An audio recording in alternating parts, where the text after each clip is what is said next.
Okay, I thought this was a perfect question to start off my PCOS series with. And it says, what type of PCOS were you diagnosed with, and what were the main things that you changed to reverse and reduce your symptoms? This is going to be a loaded answer, so stick with me.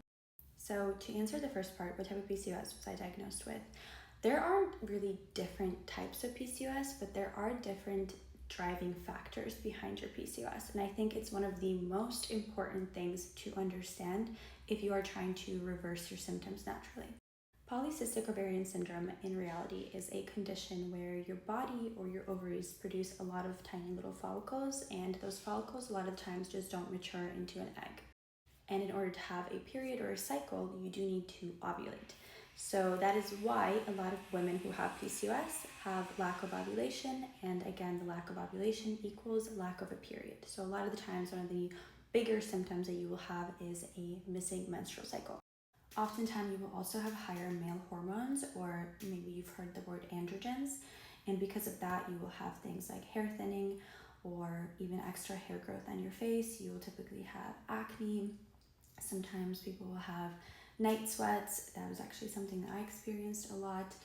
And polycystic ovaries on an ultrasound. And maybe you've heard the term string of pearls, and that's those little tiny follicles that I talked about earlier. You can actually see them on your ovary. So polycystic doesn't actually mean cysts on your ovaries, but it does mean follicles, which is what it's referring to.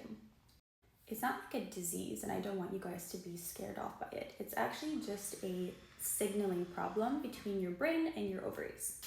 And in order to be diagnosed with it, you have to meet 2 out of the very, very large criteria of things or symptoms that I just listed.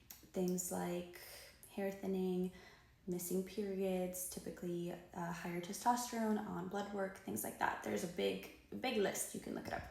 All right, so now that we understand what polycystic ovarian syndrome is, it's a condition of symptoms, right?